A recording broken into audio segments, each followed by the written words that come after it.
Andy Edwards. Never heard of him.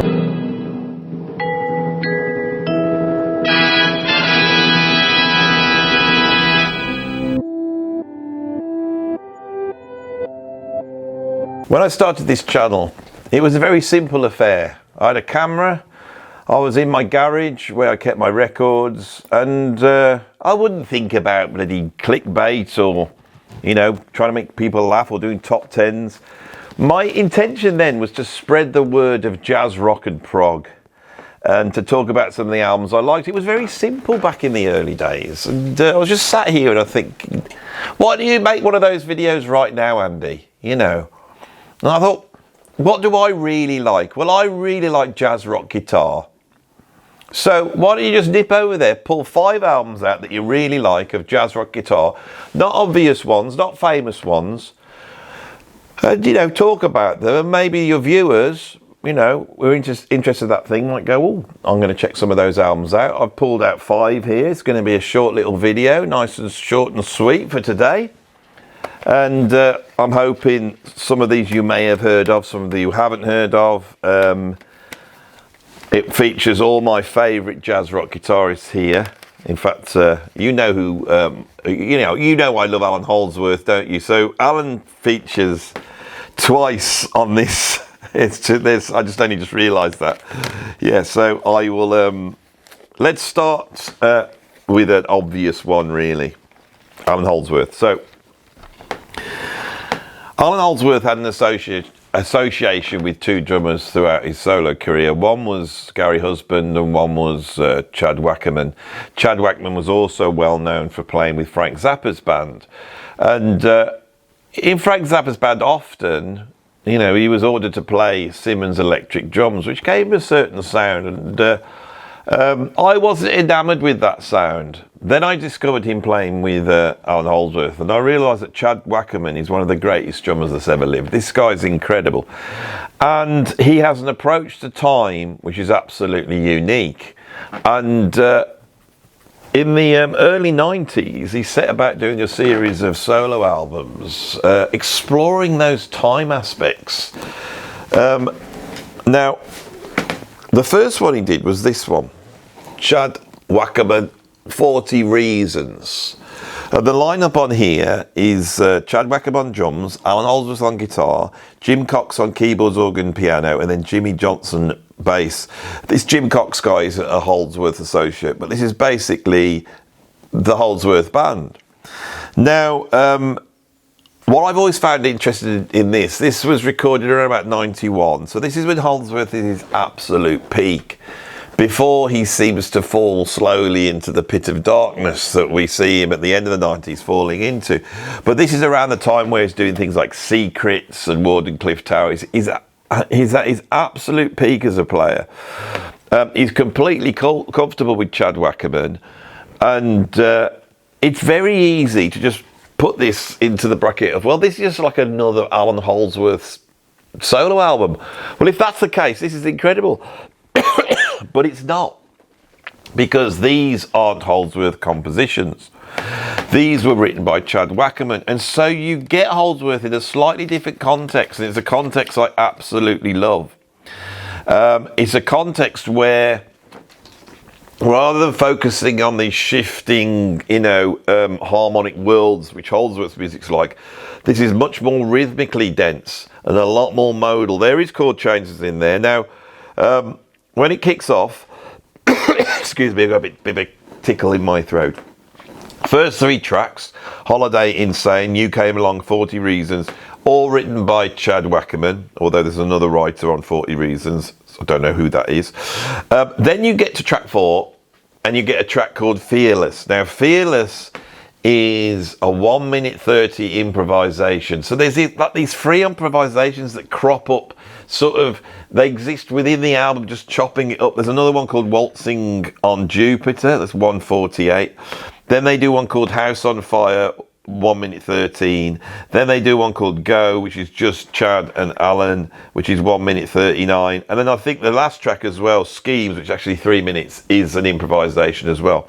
It would be really interesting to pull these improvisations out and pull them one next to each other, because I think you'd have something there which we never really heard before. This album, for me, is one of the great Alan Holdsworth albums, great Chad Wackerman album. It stands on its own. Now, there was a follow-up to this, which also had Alan on. That's great as well. But for me, if you are an Alan Holdsworth fan, and you want to hear something which is comparable to Secrets or Warden Cliff Tower or, 16 Men of Tain, go and check this out. It's an absolute jazz rock guitar masterpiece. Right, so let's move on now to another of my favourite guitarists, Mike Stern. Now, Mike Stern for me was the beginning of, well, not the beginning of, I think, in the mid 70s we had people like Ray Gomez and Larry Carlton come along, and this idea of a proper fusion between rock guitar and jazz guitar started to emerge. And I think one of the great guitarists in the 80s to really nail that at a high level was, I don't know why I've taken this out of the cover, I'm going to put it all back in to show you the CD, was Mike Stern. And his work on The Man with the Horn and Star People, and especially the live album We Want Miles. It was a game changer, just blew me away. He then started to do a series of albums once he got his act together, because he was ensconced in sort of heroin addiction at that point, I believe. He sorted himself out, and then he started to do a series of albums in the 1980s that were very, very influential. Taking from like the Brecker brothers, he started to write these very chromatic bebop line heads. And this was like contemporary jazz fusion bebop. He also explored the sort of funk that comes out of the meters. There was that sort of thing that he was into as well. He did a series of albums, and we don't discuss them much. There's the 80s ones, but when you get to the mid 90s, he's churning out albums. Now, one that sort of passed everybody by, I think, is this album, Play. I do have it here. I've just taken the cover out, because the reason I've taken the cover out is this is interesting, because not only is Mike Stern on this, but we also have on here John Scofield and Bill Frisell. Now, those three guitarists represent something for me in the 1980s. They're all coming from a certain place. Now, of course, Bill Frisell had worked with John Scofield very successfully in the Bass Desires project with Mark Johnson. And they complement each other great, but here they're not together. What you get is 3 tracks with Scofield on, Play, Small World, and Out of Town. Then you get 4 tracks with Bill Frisell on, which is Blue Tone, All Heart, Frizz, and Big Kids. The lineup's unbelievable. You've also got Ben Porowski and Dennis Chambers cropping up on drums. You've got Jim Beard on keyboards, Bob Malak on tenor saxophone, and the great Lincoln Goines on bass, who's a very funky sort of Latin American influenced bass player. Works very well with Dennis Chambers. The grooves on this is great. The production's on it's great. This is the last hurrah before the CD died. This is when there were still the budgets to get guys like this in proper studios. Don't know what label this is on. What does it look like it's on? It's on Atlantic Records. This is the last hurrah for CD jazz rock. There's a whole ton of it in the 90s. We took it all for granted, because by the time I got to 2000s, it had all gone. So this is a fantastic album to hear Scofield, Bill Frisell, and Mike Stern all on the same album. And I like that's you get your money's worth with this. You get your money's worth, and that's what we like. I like to get my money's worth. Now, the next album, you really get your money's worth, right? And it's an album I've kept meaning to talk about, and I really like it, right? But I'm also troubled by it. It's this one, right? Now, everyone knows that my favourite album ever, well, not everybody knows, I'm sure like Donald Trump doesn't know, or say, I don't know, Putin There's probably loads of people who don't know that, actually. That's such an arrogant thing to say. But people will know that I do like... Well, I'm just trying to prove to you the fact that there are people... I'm not just making this up. My favourite album is Visions of the Emerald Beyond by the Mavish Nutshell. Now, look at this. Here's an album that's very similar in cover structure, and it's called Visions of the Inner Mountain Apocalypse. Right? That name checks 3 Mavish New Orchestra albums. This is a jazz fusion rock guitar tribute pulled together by Mike Varney, right? And the lineup is insane. These albums that were really successful in this era of CDs. This one came out in 2005, the last gasp, really. This album is insane. The lineup is insane. So the basic band we've got, right, is on drums, Vinnie Colaiuta, on bass, Kai Etgart, who had played bass on the live at the Royal, live at, God, I was there. I went to the gig, I watched it. The live album he did in 1989 that I was at the gig for, live at the Royal Festival Hall.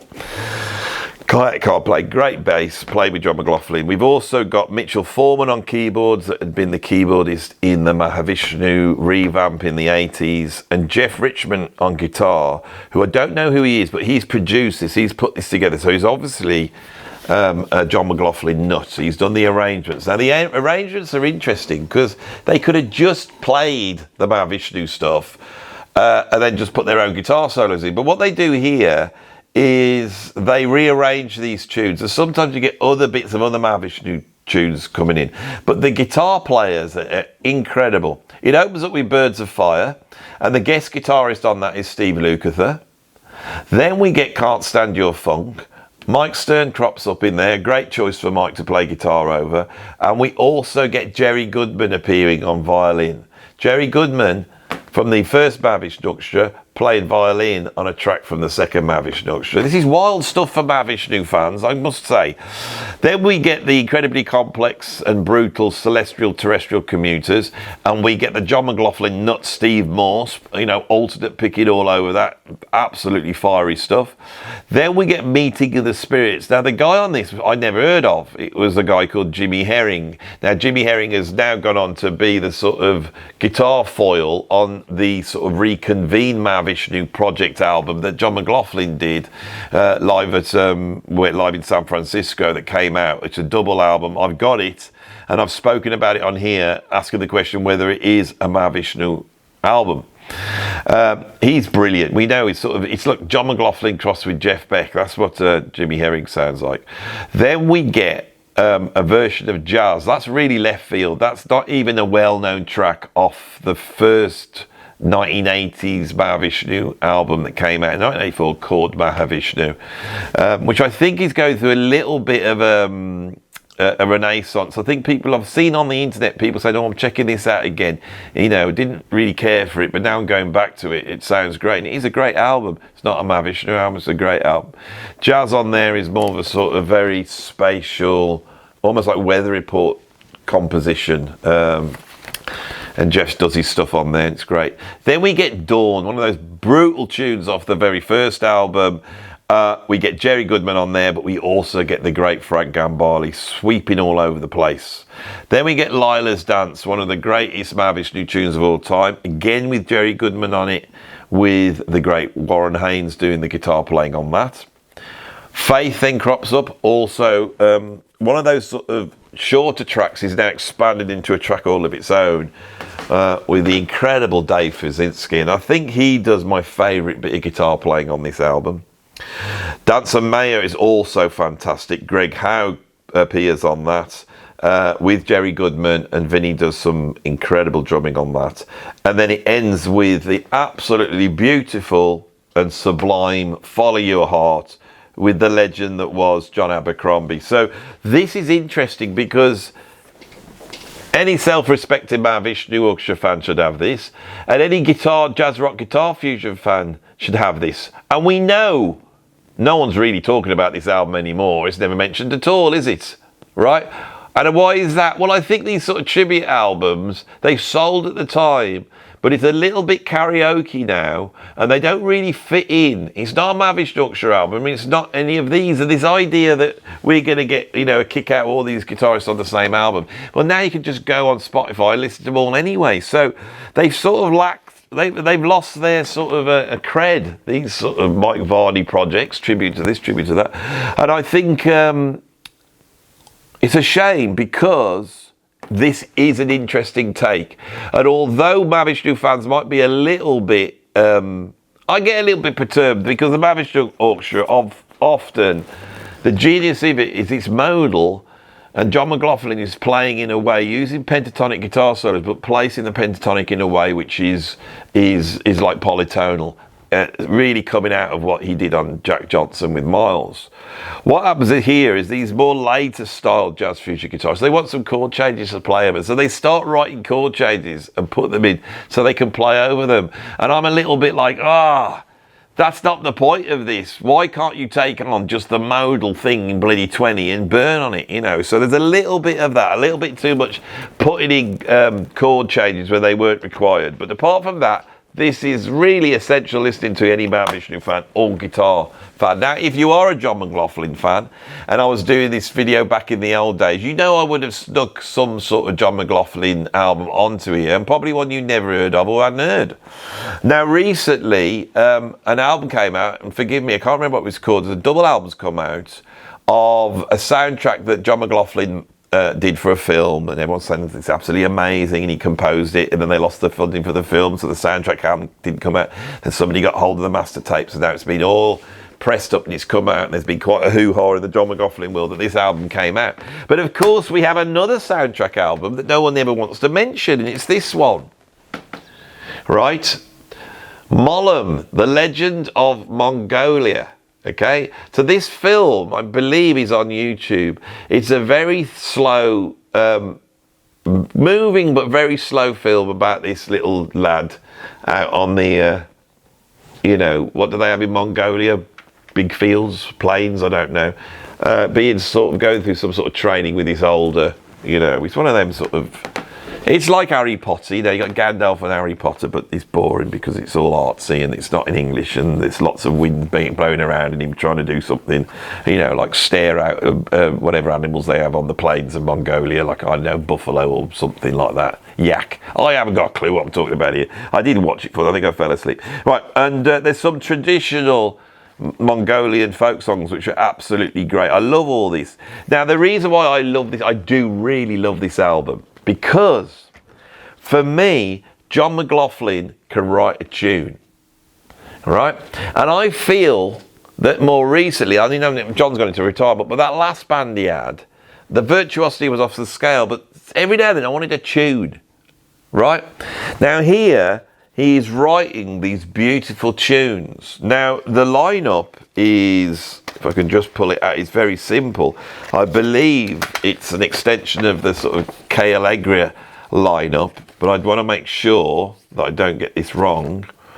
It doesn't actually say, does it?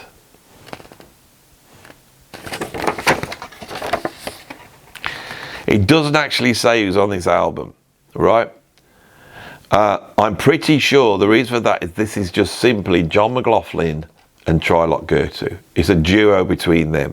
It was recorded in 1994 at Studio Ramses in Paris, France, right? And what we have on here is not John McLaughlin doing the whole virtuoso, let's, you know, have this head and then we're going to solo through this and do all the John McLaughlin-isms.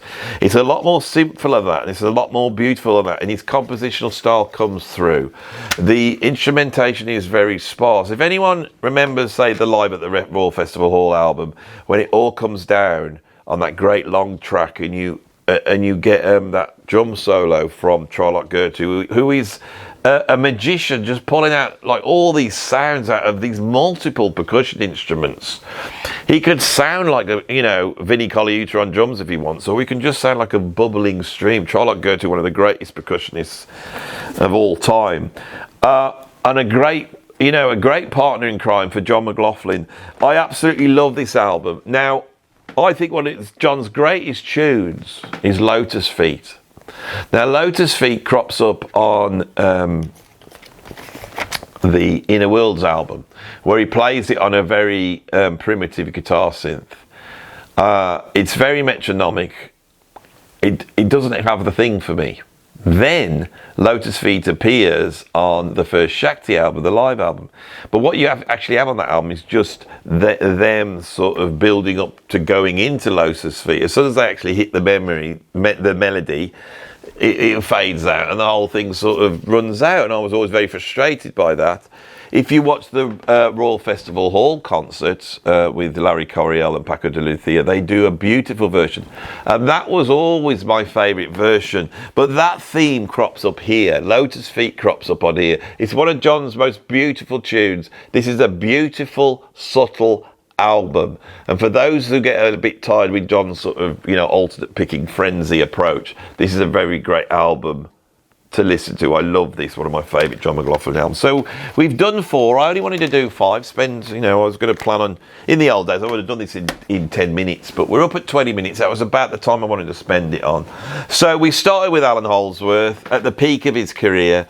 I want to finish with Alan Holdsworth at the beginning of his career. So he played with, in the early days, a very important pianist called Pat Smythe, who'd played with Joe Harriott, very important pianist on the British jazz scene. And it feels like he recognised Alan and he brought him into this group here, which did a number of gigs in 1973. And recently, on the British Progressive Jazz label, really important guys, they're out there, they're on Facebook, go and find them. They released this album.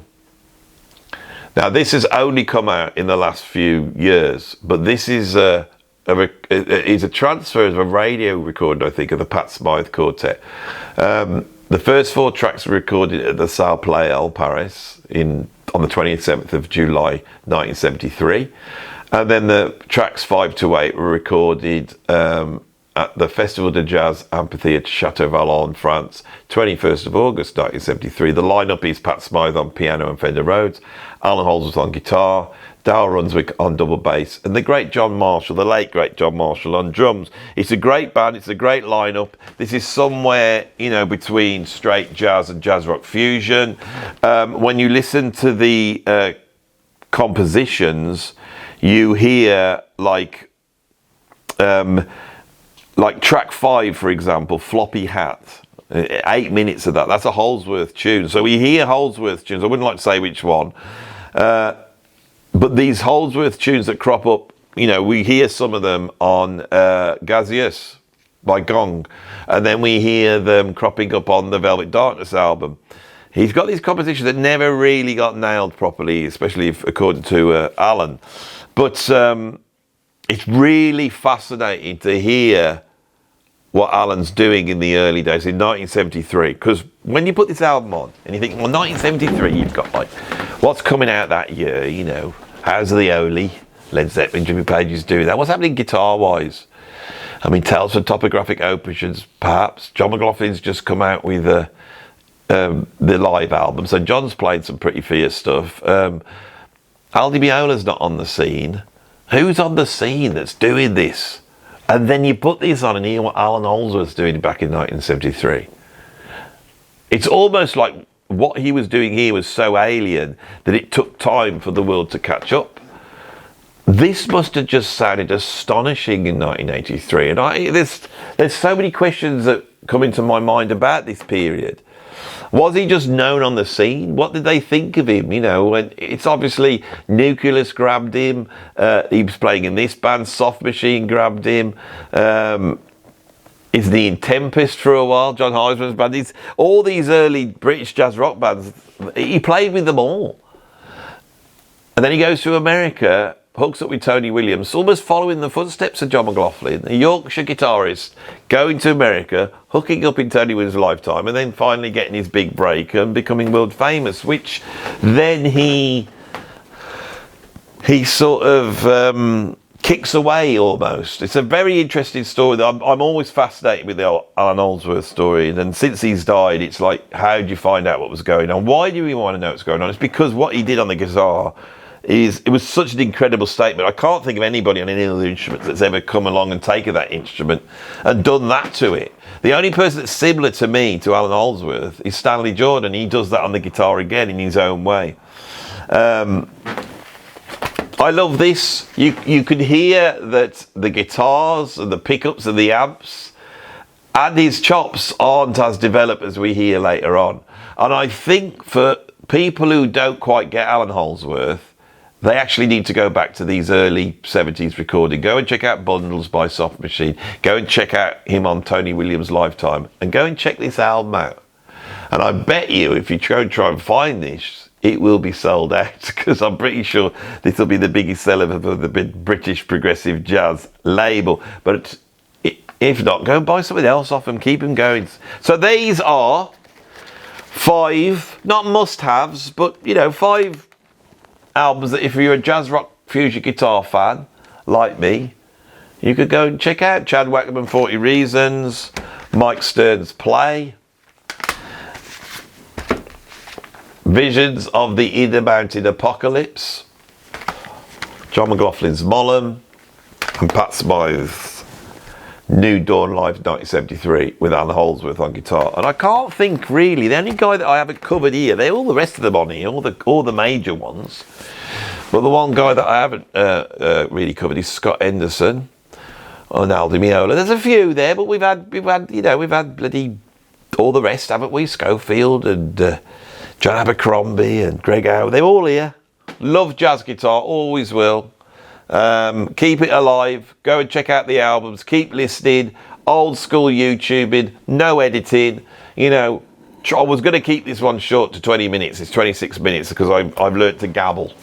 You know, get just that one extra advert in, that little bit extra money. Anyway, thanks for watching. Like and subscribe. I only say that now on the videos where they need it. When I'm doing a popular video, I just switch it off. But these ones, this is the bread and butter of this channel. I want to go back to doing this. Simple videos, albums in my hand, talking about the music we love. This is what it's really about. And you guys that have been here from the beginning, you know that. So please, you know, stick a like on it and do whatever you can to, you know, write some stupid comment on it or whatever you can to make sure that I can keep doing this stuff, because this is the most important stuff. Thanks for watching. See you soon.